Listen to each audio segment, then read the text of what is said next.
Everyone, my name is Nicole Ouelette, and I've been helping business online for the last 11 years.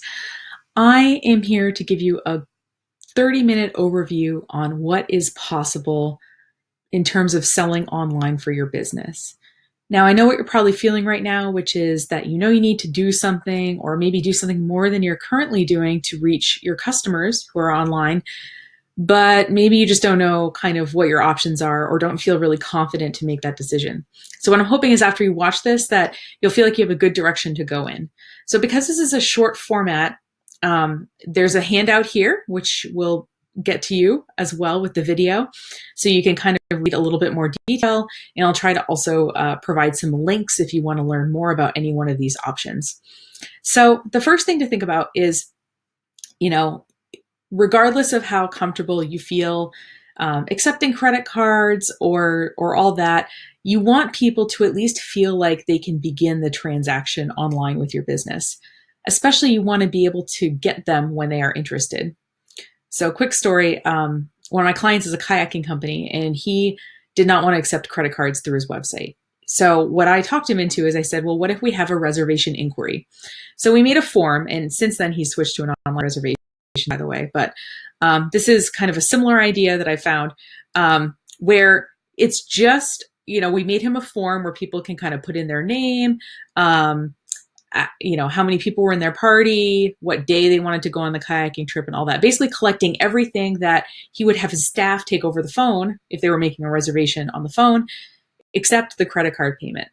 So and then there was a little checkbox that said, this is not a reservation. We're going to call you the next business day to confirm that we have space for your party and to take your payment information. As long as you tell people what's going on, they're usually pretty laid back about it. And what was really interesting with that form is that people were filling it out at like 9, 10, 11 o'clock at night. So he was like, these inquiries were coming in later at night because, that's when people are planning their vacations. Now, I know nobody's planning a vacation right now, but it goes to show you that it's really powerful to let people begin the transaction with your business, because otherwise, if these people wouldn't have had a way to reach out, they might have forgotten the name of that kayaking company and went to another kayaking company. But because they filled out the form, my client was able to get that business. So even if after watching this, you don't feel comfortable accepting payments online, at least consider building something where people can begin the transaction with your business online so that you can follow up with them.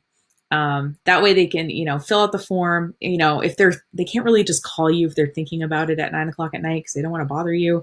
So consider having a form that intakes the information that would be most helpful so that when you follow back up with them, you have all that information in front of you. Also, it makes them feel like they've done something. So, their spouse asks them, hey, did you ask about what? Yeah, they're contacting us back. It's out of their list of things to do and onto yours, which always feels really good as the client anyway, or the customer. So I call this instead of e-commerce. So consider that. Whether you're a service business or, if you sell physical products as well, let people request a custom sweater, or get a quote on it and at least begin that process online with a basic intake form. And this is something maybe your website can do, but also there's tons of form software out there. Even Google has Google Forms, which is entirely free. There are other form-based softwares out there as well, which I'll get into in a bit. Now, if you're thinking that you would like to make some money right now, and who isn't, we have a couple of ways that credit card processing works online. So there's two kind of schools here. One is you have your online-only payment processors. Now, these online-only payment processors are just the interface with your shopping cart or your payment form, and I'll show you examples of two of those in a second. They are basically the go-between, because you do not want to store credit cards on your website. You do not want that kind of liability, because if your website gets hacked and people's financial information is leaked, you're liable. So what these companies have done is said, listen, we're going to do online only processing. We're going to be the go-between. And for that, they charge 2.9% plus 30 cents a transaction. There's no setup or monthly fees. So if you've used something like authorize.net before, which has a $90 setup fee and I don't know, 20 or $30 a month plus the processing. These new online only processors, the two main ones being Stripe and Braintree Payments, which is owned by PayPal. These two, like I said, there are no monthly fees, no setup fees, and they only take a transaction when you have a transaction. So a percentage of it. And this is typical credit card processing anyway. When someone pays with a credit card at your business, the credit card company gets a percentage anyway. Now, so if you're only doing business online, an online only processor is totally fine. Now, if you have some physical, like in-person component, you might need what's called a point of sale system, a POS system. The most kind of familiar one probably to you, if you're a small business, is Square. So it has the little thing that plugs into your phone where you take credit cards. Or it has like the larger kind of more, the interfaces that almost are like tablets that are on people's counters.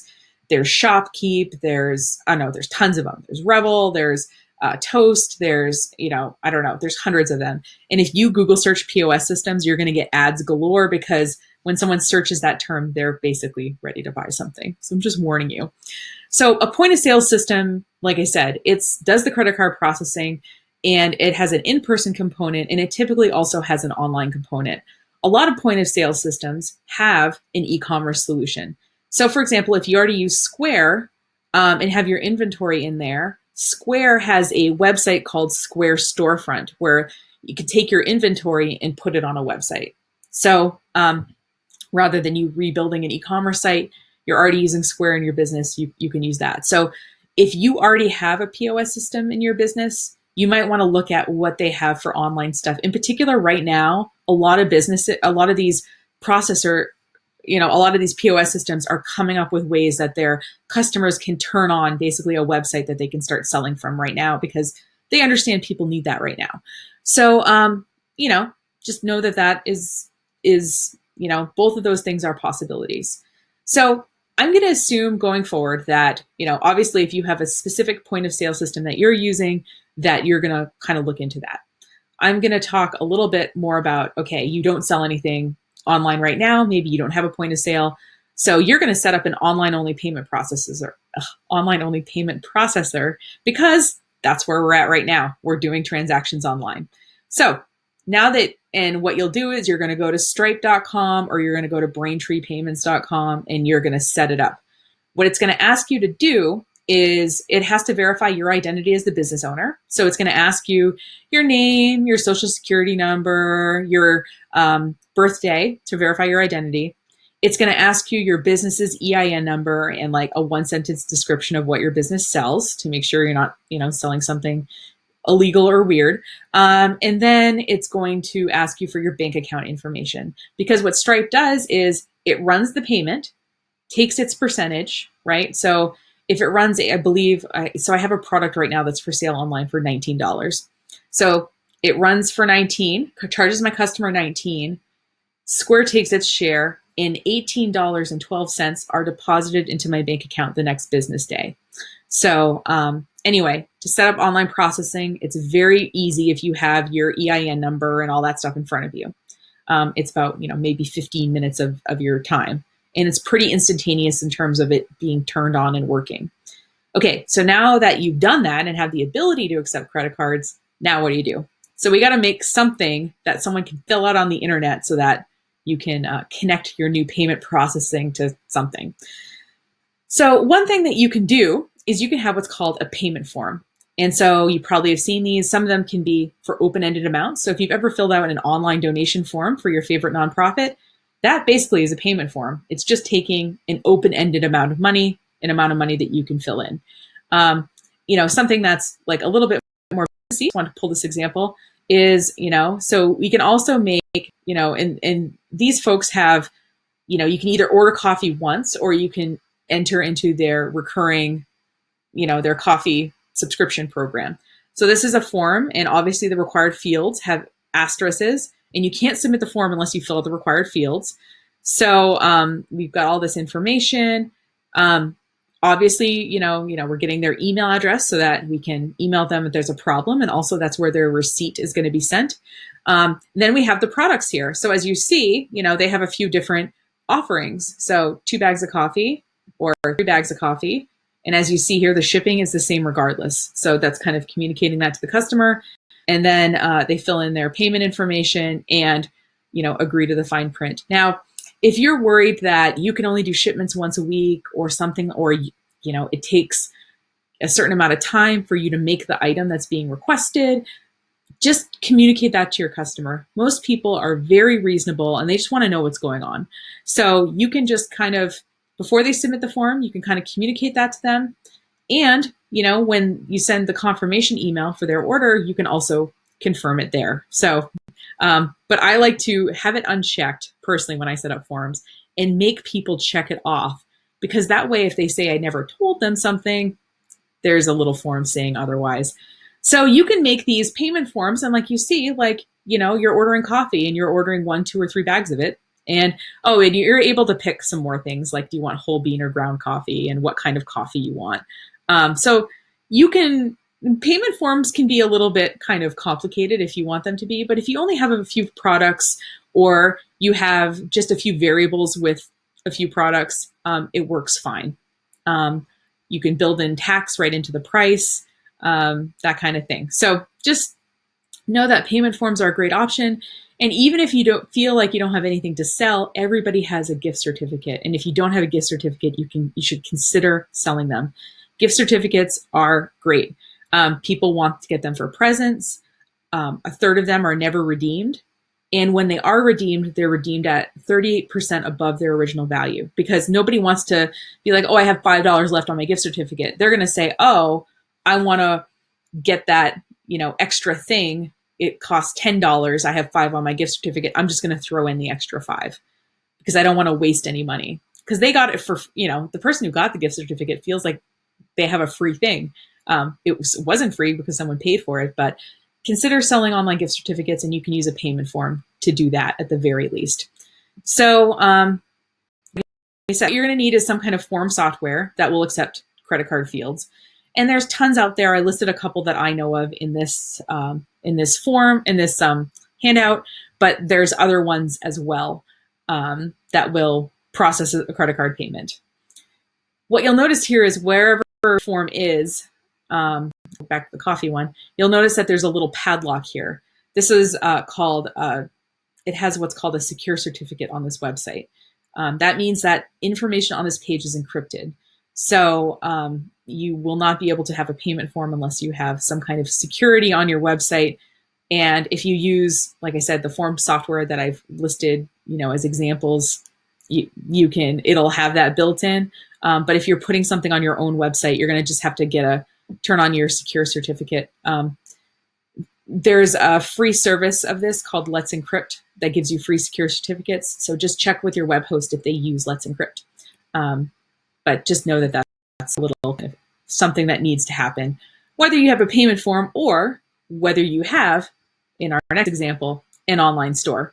So online store is something you're really familiar with. If you bought anything online, you understand. It's for when you have products, if you want people to browse by category, if you want to be able to, if someone's looking at a product, to be able to upsell them a product, or you want to say, hey, buy these 3 products and get a discount or whatever. You're all familiar, I think, with online shopping carts if you've used them before. Basically, if you have lots of products or, want to sort of upsell or cross-sell or do things like that, that's when you need a cart. So having a few different kinds of coffee, honestly, could they go into a cart? Probably, because they do have a lot of varieties, but they can also stick comfortably with a payment form. It's kind of a personal kind of preference. So in terms of an online shopping cart, if you were going to set something like that up, you have kind of 2 options. One is you can use an existing website that has basically other people's shopping carts on it. You can think about it like someone built a mall and they're letting you rent out a store within their mall. So, Amazon, you can have a store. eBay, you can have a store. And then there's, Etsy, you can have a store.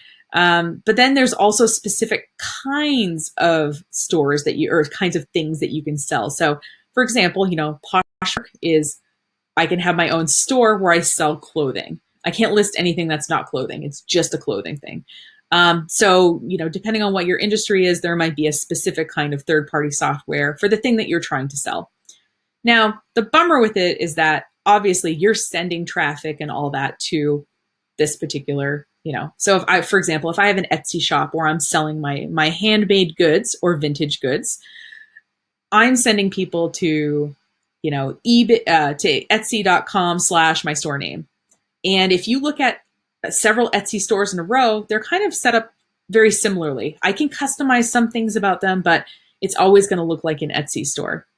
But besides the looks thing, the kind of biggest bummer about it is that I actually, if I use a third-party service, I'm not necessarily getting my customers' email addresses.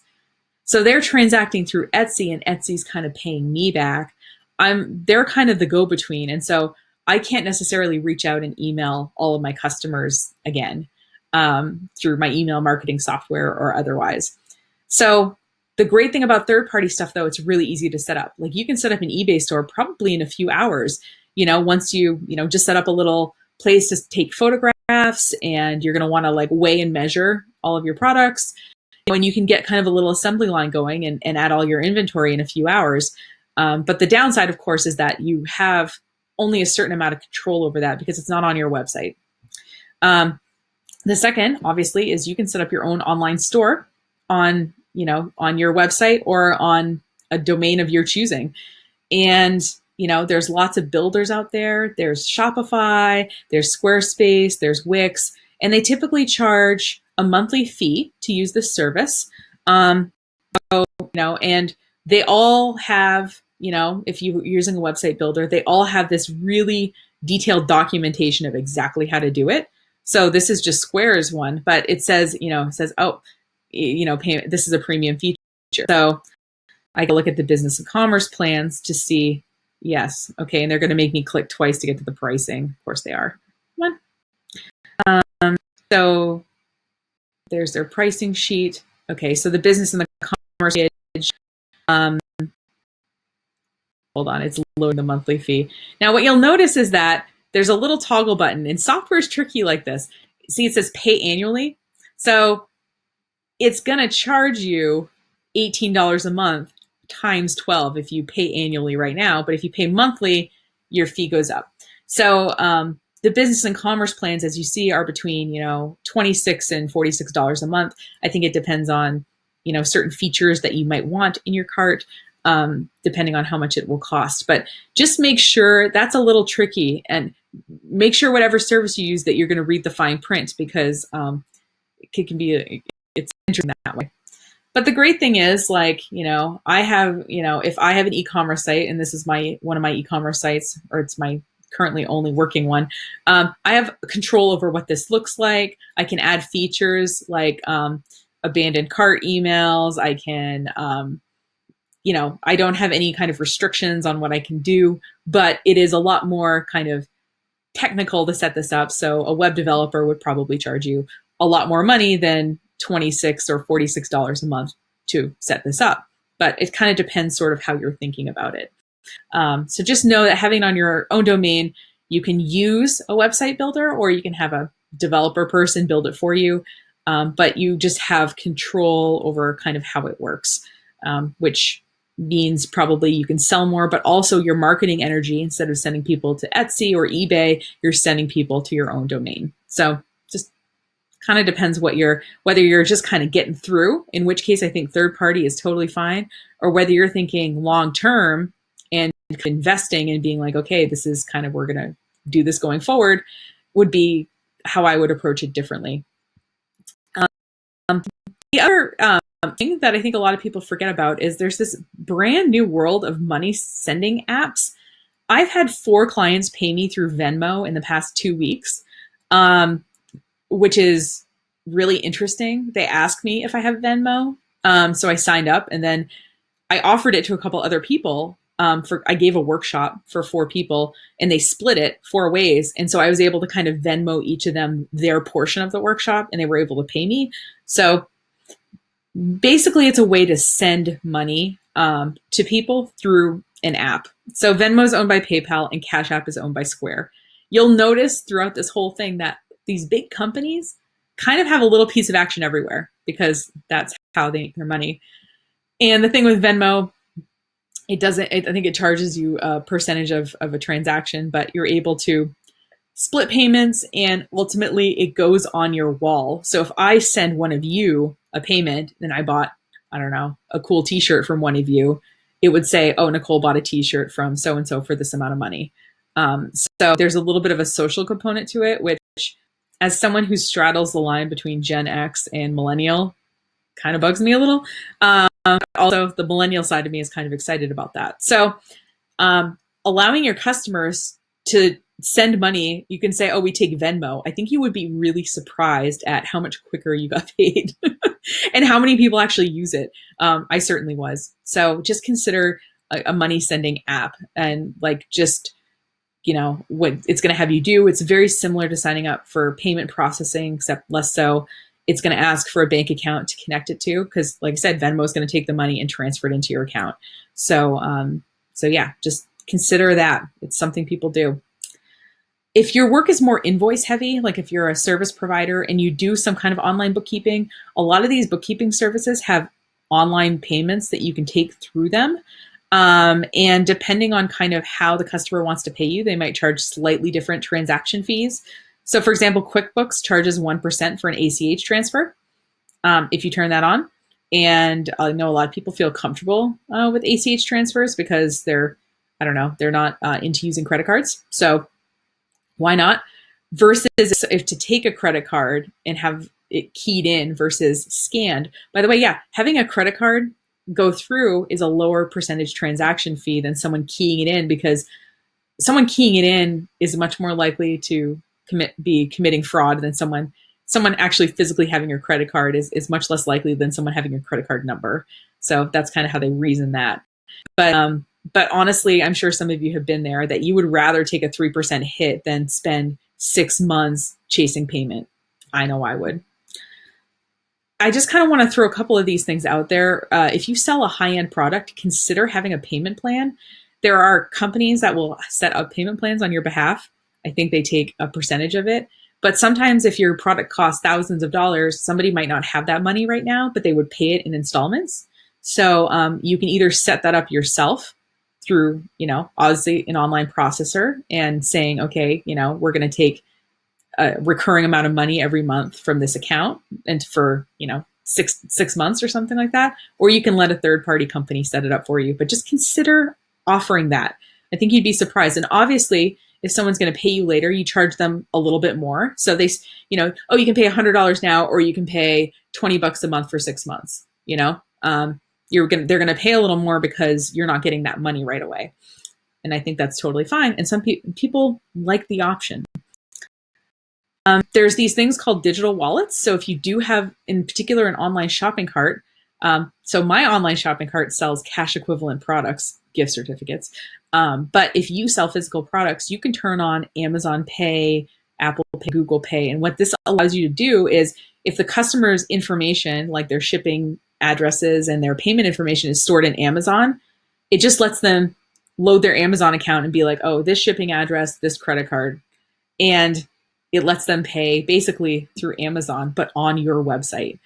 So you're taking advantage of the big company kind of having this all kind of set up in people's comfort level. By the way, I did have this turned on very briefly on my site before I knew it was against the rules. And I had, of the 5 orders I got those 2 days, 4 people paid with Amazon Pay. So just like I said, people have their information stored online, and letting them use that to pay you through your website is probably a good idea for convenience. And finally, no matter what you're selling, there's probably somebody who's developed some kind of third-party way to sell the thing. So, for example, we looked at one campus reservation, which people accepting payments. And if we go here, so this is just Mountain Desert Campground. And if notice the URL, okay, it says mountaindesertcampground.com/reservations. Now, if I click this reservation button, notice what happens, which is that we go to camplife.com/493. So now I'm guessing if we would go to camplife.com/49, I don't know, let's pick another number. Let's do my birthday, 426. guessing this will go to another camp. There we go. Oh, maybe not. Yep. White Oak Park, different campground. So there's these third-party systems that you'll notice. So if you run a bed and breakfast and you go to several bed and breakfast websites and click on reservations, there's probably only 2 or 3 pieces of software that these companies are using. So look at kind of like third-party integrations, because sometimes they've solved the problem. And don't get me wrong, they're going to charge you for having solved the problem, as they should. But depending on what you sell, obviously depends on the kind of features or the kind of thing that you're going to need.